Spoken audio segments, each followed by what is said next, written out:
Time once again for Habs Fan Reaction with your host, Matt the Habs Fan. Well, we'll be covering two games tonight. With this episode, that is, of Habs Fan Reaction. The game against the Stars and the game last night against the Bruins. So, frustrating game against the Stars, who were coming out of a back-to-back and should have been fatigued. So, I think the Habs really gave up a great opportunity to get 2 points and only came away with 4 out of 6 possible points on their Western road trip. Although, considering how they've been doing in the last few years in Western road trips, I guess that's pretty great. We shouldn't moan too much. Stars always seem to have our number. That Bishop is a pretty incredible goalie, though, isn't he? Such a huge body in the net. He just blocks everything with sheer mass. We saw a lot of defensive breakdowns, though, in that game against the Stars. And I thought poor defensive zone exit passes, poor defensive zone clearing. I've been harping on that. These are our big issues, I think. We're allowing too much room in the defensive zones a lot of the time, too, I think. The Habs had plenty of shots, though, and some good chances, but they couldn't capitalize as Bishop, once again, stood on his head. I thought Carey Price played really well, though, and made some great saves. The goals that were scored on him were pretty much all, I think pretty great chances. I don't think we can criticize him too much. One thing I noticed in this game was, and it's a recurring theme even going back to last year, the Habs seem to get a great first chance oftentimes, but then can't seem to follow through with a rebound or to finish the play.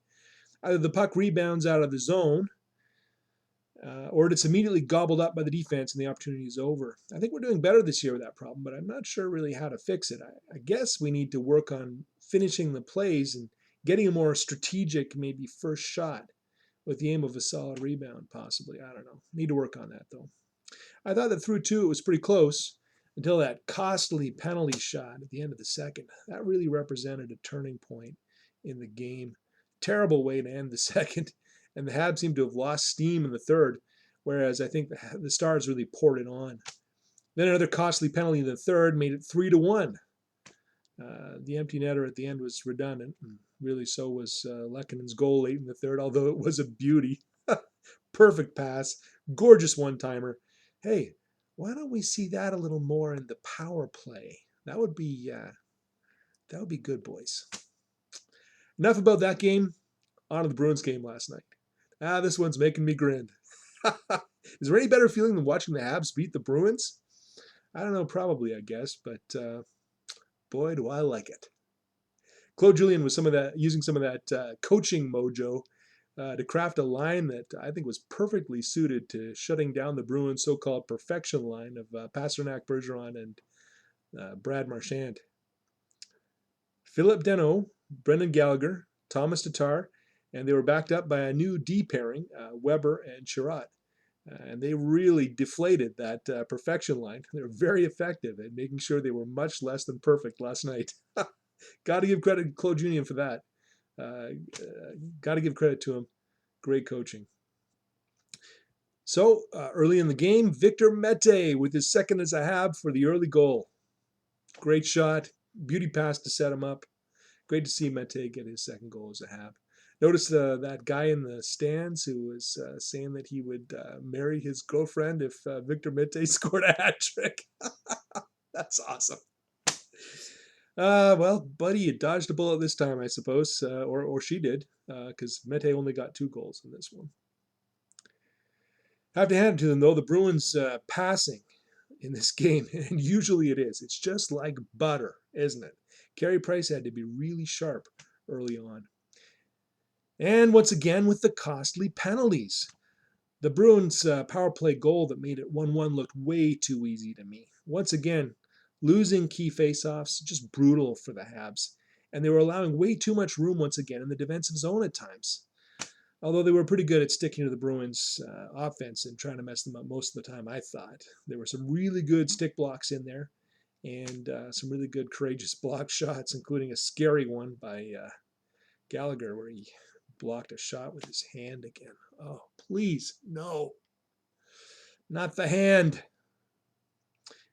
Anyway, Tatar's goal to make it 2-1 was absolutely great, though, wasn't it? Good passing on that goal. You know, when the Habs get good fast zone entry and use their speed, they're really hard to beat. That's the Habs game. Speedy zone entry, get behind the defense, good outlet passing, maneuver then in the attacking zone for a good angle and score. And we saw that with the Tatar goal. And then the very next goal, too, with Byron. Great turnover pickup right on the blue line. Using his blistering speed, man, he's got wheels, that guy. Moving in on the angle and then getting a great goal to make it 3-1. But at this stage, the Bruins really started to pour on the steam. There was a really costly turnover there to Clifton, with two Habs coasting behind him and then kind of tangled up by the pick play there, it looked like to me, right behind him. And then he comes in, gets the angle. The Bruins score, making it 3-2 Habs. And we're starting to get that sinking feeling as Habs fans at this point that, because at this point it looked as though the Habs were having some good chances, but Boston was pressing and to my mind, really seemed to have taken over at that point in the middle of the second. Then, of course, the Bruins tied it up on a weird defensive breakdown on the Habs part, and there you go. 2-goal lead blown once again against a dominant Bruin team. And at this point, I was feeling pretty low. Where have we heard this story before? But then the Habs came right back. Great goal by Victor Mete and the Habs, and we're up again 4-3. Now, frankly, we might have gotten away with one on that one, eh, boys? I thought Thompson came in. Chara definitely thought, for some reason, it was a good idea to push Thompson into his own goalie. That didn't work out very well. But I think Thompson was not really trying that hard to avoid hitting Rask. But as I always say, we'll take it. Anyway, going back to some of the block shots and things, we did have a few scary moments in this one. Petrie at one point, he seemed to twist his knee. Hate to see that. Ryan Poehling, I guess it is, took a puck to the head. Scary moment, but I guess they were both okay. And then later on, once again, Gallagher blocking the shot with his hand. Thank goodness they were all okay. When I saw Gallagher going down the tunnel smashing his stick, I was thinking, oh no, he's broken his hand again. But I guess he didn't. So thank goodness. But then early in the third, another costly penalty, although I had to laugh seeing what happened. Did you see what happened? Shea Weber basically punched the, in my mind, weaselly Brad Marchand right in his big nose. Gotta laugh a little at that one. I don't know what was going on, but I'm sure Brad Marchand deserved it. Anyway, it was a case of sorry not sorry, until shortly after the Bruins managed to score again on the power play and tie it up. So I was shaking my head at this point. Please, not another blown lead, another loss to the Bruins. Then the big bad Bees seemed to have gotten the go-ahead goal, but Claude Julien rode to the rescue with a really ballsy coach's challenge there, which revealed that the Bruins had been offside, although it was as close as it possibly can get, but they were offside. Man, was that close. Edge of your seat type of a challenge. Whew. Deleted that goal. We're still tied. And not long after that, Sherratt came in with a beauty of a shot to put the Habs ahead 5-4. And the Habs held on with some great last-minute saves by Carey Price for the win, handing the Bruins only their second regulation loss of the season. How sweet it is! Great win. Really encouraging to see. It did also make me chuckle a little bit late in the third when, did you notice Rask? He was trying to scoot off the ice to get the extra attacker, and the Habs picked up the puck in the neutral zone, and he's like scooting back into the net. Poor guy. But anyway, the Habs couldn't get another empty netter, although they took a shot at it, I think.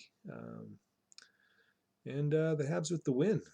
So, Bruins chirp of the game. Perfection line, huh? I don't know. It looked like the princess line out there tonight to me. Go Habs, go!